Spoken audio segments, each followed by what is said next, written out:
Welcome to this explainer. Today, we're diving straight into sectional economies and the conflict over slavery. We're going to explore how deeply rooted economic differences between the North and South ultimately pushed the United States into the Civil War. It's a truly fascinating, albeit tragic story of how a nation divided by its local economies just couldn't hold itself together. To help us understand this really complex chain of events, here is our roadmap for today. 1. Diverging sectional economies. 2. Early compromises over slavery. 3. Westward expansion and slavery. 4. The tumultuous 1850s. And 5. Secession and Civil War. Section 1. Diverging sectional economies. Picture the early 1800s. We're essentially looking at two totally different worlds trying to share the exact same country. Up in the Northeast, things were rapidly industrializing. We're talking booming industrial towns packed with textile mills, all linked together by a massive transportation revolution of canals and railroads. Meanwhile, down in the South, the economy was becoming intensely reliant on one singular, incredibly powerful engine, and that was the production of cotton using enslaved labor. So, our first major claim here is that these wildly diverging economies caused some serious early political tension. The evidence for this? Look at the Tariff of 1828. Now, a tariff is just a tax on imported goods, which was great for protecting northern factories, but it actively hurt southern farmers. The absolutely crucial takeaway here is that early economic policies like this weren't just about money. They stirred up very deep southern fears that a federal government, one they saw as biased toward the north, might eventually try to undermine the entire system of slavery. Moving to Section 2, Early Compromises over Slavery. Now, you might recognize this phrase, 3/5 of all other persons. It's actually pulled right out of Article 1, Section 2 of the U.S. Constitution. And it perfectly shows us that the battle over slavery wasn't some later development. It was woven into the very fabric of the country's founding, all the way back at the Constitutional Convention of 1787. Which brings us to the claim that the Constitutional Convention exposed massive, deep divides over slavery's role in government.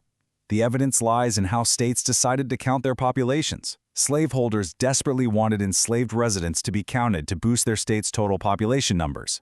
The result was the 3/5 compromise. By counting 3 out of every 5 enslaved people for representation, slave states gained significant extra political power in the House of Representatives. And honestly, this set the stage for all the sectional battles that followed. Okay, time for a quick pause check. Based on what we just went over, why exactly did the Constitutional Convention trigger such intense debate over slavery and state population? Think about what population numbers actually equal in our government. Well, here's the reasoning. The entire debate boils down to political power. Because representation in the House of Representatives is directly based on a state's population, whoever had the highest numbers controlled the House. Slaveholders wanted that advantage to protect their interests, while Northerners fiercely opposed giving them that extra leverage. It was incredibly high stakes. And this underlying tension just kept bubbling up, leading to the claim that the Missouri crisis ominously shaped sectional identities and rivalries like never before. The evidence? In 1819, Missouri petitioned to join the Union as a slave state.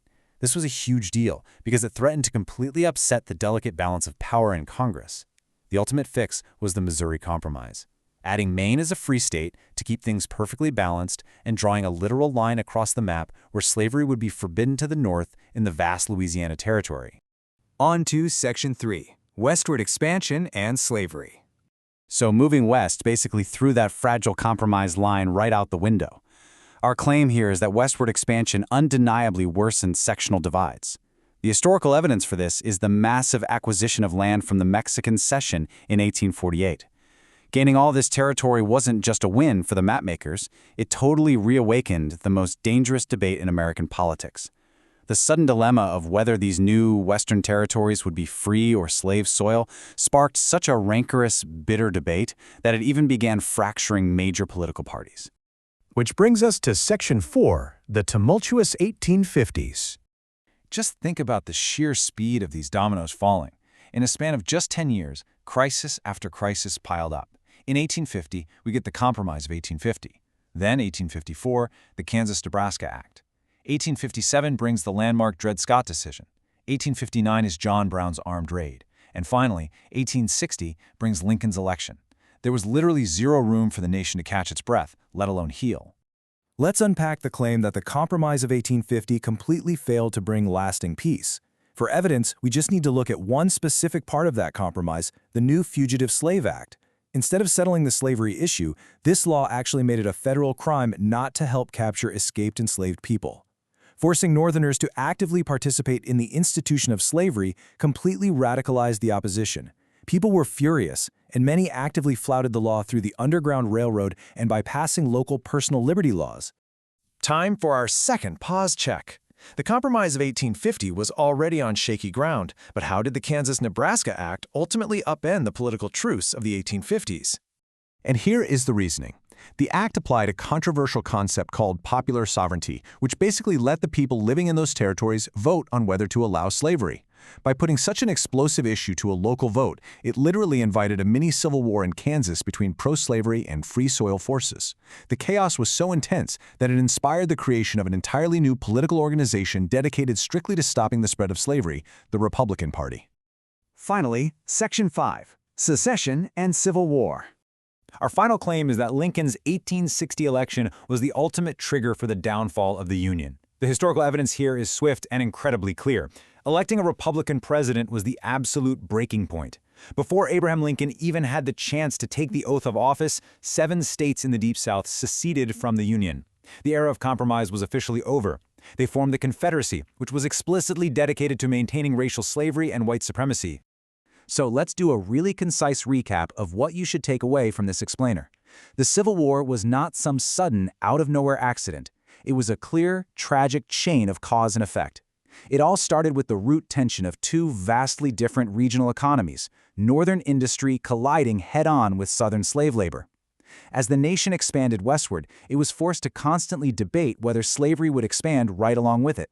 This endless debate led to a chronological cascade of failed compromises throughout the 1850s that eventually fractured the nation completely, culminating in Lincoln's election and ultimately the Civil War.